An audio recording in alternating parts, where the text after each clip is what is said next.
What's up, everybody? Welcome to Evolution to Recovery's podcast. Please hit the subscribe button. If you didn't already, I hope you did. Happy to be here. It's right before Christmas. I don't know, dude. It's Christmas time. It's a tough time of the year. It's a tough time of the year for me. I got a guy here with me. His name's TJ. What's up, everybody? Tomato, dear friend, one of my best friends. And like my brother, many Christmases and Thanksgivings, I spend time at his house. Point being, we were talking and fucking around about it is that, dude, I know you. So that's why the podcast is great, though, is if I value you as a friend and I trust you, which, I'm not saying I don't trust people, but it is hard for me, I'm very cautious of people. I trust you. I will let you do I'll give you $1 million, dude, and I know you want to do nothing with it. Point being is though the people don't know you, and you have a great story to tell about certain shit. So I've been waiting to get TJ on the show, and it was like pulling teeth. Yeah, it's like you got to make it up. This guy's like almost like asking fucking Jeff Bezos to come on. Don't take it. No. You know how I am. You know me more than most. It's just not my thing. Like I'm a private dude. I'm not a big social media dude. Yeah. I don't post a lot of shit. So when you asked me, I was like, yeah, I want to do it, but then I don't. Yeah. But I'm here. Well, the thing you're probably the only person that can get me to do it. Yeah, I was like, well, why? I know you're a personal, like what? And he was like, how Jeff Bezos and Elon Musk. I'm yeah. That's who I'm comparing. Nah, he never said that shit though. He never said that. But he is a cool ass dude though. He almost could be a pro golfer. No, I'm not that good. Nah, but I think he is because I can't hit a fucking golf ball to say I can't even throw. I can't throw a golf ball. I can't even throw one. No. You know how hard it is to throw a golf ball? To throw one? Yeah, it's so hard because it's so little and light. Yeah. You could probably only throw a golf ball 20 yards. Yo, it's so hard. We talk about the craziest shit on the show. You talk golf ball 20 yards. Funny story though. I had a hat on. It with a thing. Can I get up and show the hat, or will I mess it up? Nah, it's against the law. In 32 states, though. I had a hat on. Yeah. I gotta wear. Yeah, grab it, John. Here, we're gonna grab the hat, and I'm gonna put it. For those who know, so people that know, that's Masters Green. That's a serious hat. But I couldn't wear it because the green screen messed it up. Yeah, you can't. It looked like my head was floating. It looks like books, but with this one, he would have books on his head. They would have been like, so damn. I had to put Rob's hat on. They would have been like, damn, he's really smart, man. He got books on his head. He would have looked like them people that carry shit on their heads, balance it out, like buckets of water and weird shit. You know what I mean? I don't know what them people are or whatever. I'm just saying that, but they're hard workers. I mean, they carry a bucket with 2 buckets and they ain't even holding one. Takes a lot of practice, bro. Yeah, bro. But so he had to change his hat. That's he had to change his hat. So anyway, like I said, though, welcome to Evolution to Recovery podcast. We just jumped into shit, and that's the greatest part of this whole show, though, is that been trying to tell you is that this is all genuine, real, straight from the hip. There ain't no let's cut this out. Ain't none of that going down, dude. That's why I like it. I'm an avid supporter. I watch every podcast. Yeah, I love what you're doing. What do you think about it? I want to say this too. I like podcasts. I'm a big podcast guy. No one's doing this. There's nothing like a recovery podcast. It's people talk about it. There's plenty of people that are on podcasts and they talk about that they're in recovery and they do this, they do that, but no one really has a podcast that's strictly like this, giving the hope, the hope side of recovery. You know what I mean? You hear a lot people tell their war stories and people like that shit. They're famous, and they're famous people a lot talking about it. You might see a Denzel or Robert Downey Jr. They talk about it in passing, they'll mention it, or they're giving motivational speeches. But no one's really talking about this is what it was like. This is what could happen. Yeah. This is the hope. Yeah, these are the things that I do now that I'm sober. That's the biggest thing. It's cool. We talk about whatever, but. And bad stuff that happened to maybe, get people people will talk about I got sober after I did all this and this happened. Yeah. But what they become after the fact. Yeah, because it takes a lot of that takes a lot of one, it takes character. If people don't know alcoholics and addicts, everything is fear. Everything is damn, dude, I gotta try this. You're worried about failing. Like you say to even me, you're always waiting for the other shoe to drop. Weird stuff like that. So when somebody goes like we had Sammy on here, you're going to get into your stuff. even Tyreek, like he played for, like there's failures too that come along with stuff. And Sammy building the company and failing, trying to do it, like he failed his test. I think he was talking about it, or he's talking to me about it, but he had to go back and back, but he kept going for it. And it was scary. I remember when we studying and getting all chaotic. Point being is like, dude, it's an accomplishment. For what I'm doing is an accomplishment for the greater good of everybody. And that's the truth. Whether you can look at it any fucking way, but it is though. Yeah. What you do, everybody has their own accomplishments, and everybody has, like, people that come on this show, people that are in recovery that are doing good.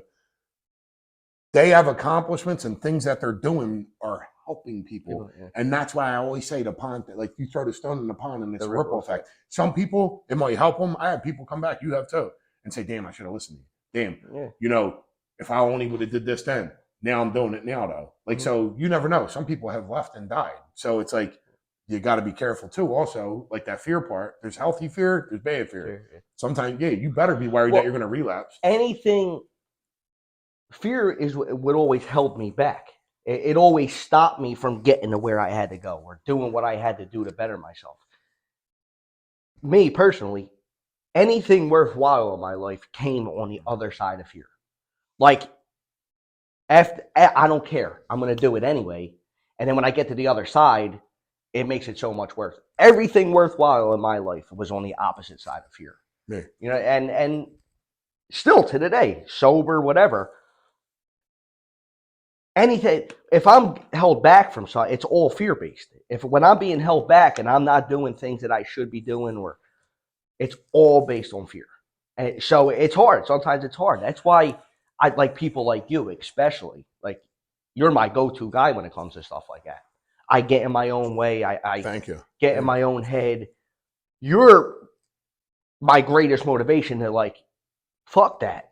Like, do it anyway. You know what I mean? And you help me tremendously. You know what I'm saying? Like, you're a lot of people are going to see this and go, what? Because I'm nuts too. But I appreciate that. Because I am, from what I've been told, because I don't pump myself up anyway. I really don't. A lot of people say I do, but I really don't though. Then they say I'm like angry all the time. They don't know me when I was really angry. I know this dude.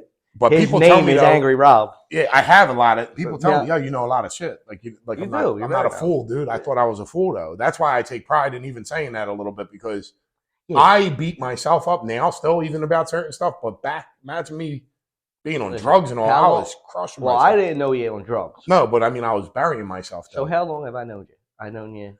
I'm you sober. You have 8 years? 8.5 years. But I tried getting sober probably you got sober with my dad. So I know you from then. Yeah. What's that, 12 years? You're about to have 12 years, right? So I've known you 12 years. I want to say his nickname was Angry Rob. I still have him on my phone as Angry Rob. And what's my dad called? I changed it. I just recently changed it. When you got the new Grateful number, Rob? remember you switched your number over? Grateful Rob? It's just Rob now. No, I'm saying your dad. I think my dad calls it Honest Rob. Honest Rob. Yeah. But you were Angry Rob for like 4 years. I was honest too, though. I was angry, honest. And honest. Honest, angry. I don't know. It sounds bad. I don't know. Like Faffy was like, he was like, AR. I was like, what'd you say to me, dude? Like, I didn't know what he was saying. Yeah, I didn't know what he was saying. I thought he was like saying I look like a pirate because he was going, AR. I'm like, dude, what, dude? Like, oh man, I was mad about everything back then. But he's like, dude, AR, Angry Rob. I'm like, oh, that's a class. Well, it sounds cool too, Yeah, like, not that I like guns or nothing, and I ever had any, but I'm just saying, like, AR. Like, you watch Boardwalk Empire? Huh? Yeah, I loved it. AR. Nucky Thompson. What'd you calls Luciano calls Rothstein AR. Yeah. AR. What was his name? Arnold Rothstein. It's made the dude better. Dude, he couldn't swallow a pool ball. That's a real story, though. Yeah. Is it really? Yeah. And so I forget what the hell happened. I think he choked. He bet the dude that he couldn't do it. He fixed the World Series. No. You know what that story is? So this dude used to do a bar trick. He used to swallow the ball, like the regular ones, not the cue ball. Okay. And Arnold Rothstein bet him that he couldn't do the cue ball because it's a little bigger. And he knew it was like a centimeter bigger, and he wouldn't have been able to do it. And the dude tried to do it and died. He took all his money. Yeah. He fixed the World Series. I just watched that show again. Yeah, he did. I watched the thing on like Johnny Tour, whatever. And all that. It don't matter to me, none of that. It's a good show. I mean, all the movies and all are great. Yeah, you know what I mean. Besides that, though, they're good. They're good directors that made them. Besides that, though, as far as I'm concerned, I didn't even know the mafia existed. I thought that was all fake. I didn't even know there was one. It is what it is. You know. Yeah. So that's the end of that conversation for all it sounds. But yeah, but anyway though, yeah. So I met you. I met you when I had I want to say you had about a year because you got three marbles and a pack of matches in my pocket. No, I'm just kidding, dude. Nah, you didn't have a year, did you? No, you had a year. Oh yeah, because you came in. Remember? You took a break. I was in and out for a little bit. Yeah. And your but dad you was and my worried. dad clicked. I remember your dad worried, bro. I Yeah, remember him talking to me about it. I put them to the ringer. But then you Poor came guy. back though, you Yeah. know, and yeah, I knew you. Remember, I was driving around, I was listening to Meek Mill all loud and all. Like you, because you got to think, I'm 41, and you're 31. Yeah. So now you're going back 8.5 years or whatever, maybe even more. When did you first come in? Like what, 10 years? You would say? Like yeah, I was probably around 20, 21 when I first tried. Yeah, so 11 years ago or whatever. Yeah, think of that, 20 years old. Yeah, and like, I mean, honestly though, like even like a lot of people were like, "This dude's nuts." I think I remember having a conversation with you one time, and I was still out there, like probably the darkest time I ever, like the worst of the worst. And you said something to me like, "What are you doing? Like, you're gonna come back?" And I looked at you like, "Nah." Yeah. And you were like, "All right." Yeah. Like you knew I wasn't. Like you weren't gonna. We were weren't gonna ready. drag me by my ears. You know what I'm saying? No, like, you weren't ready. No. But shortly after, I got sober. Shortly after that. Yeah, not too much longer. No, yeah, and you came in. You know, you were nuts. Yeah, I could still be a little. Where were you working then? I don't even know. The thing. Yeah, I started working. You were working at what the fuck? At the car? Yeah. No, I started working there. I was sober when I got to my first year sober. I worked there, but then honestly, I started working when I was like, first job I ever had. I was like 14. Yeah. From 14 to 23, I had about 70 different jobs. I couldn't keep a job. I couldn't keep a job. Like I had a problem. Like people telling me what to do, I would just walk out. I'm gonna bring it up, because I know you, dude. So it's like easy to talk to you. You had a job in the union, right? I did. 57. Were you using back then? Oh, I was nuts. What were you doing when you were working there? Nuts. Yeah.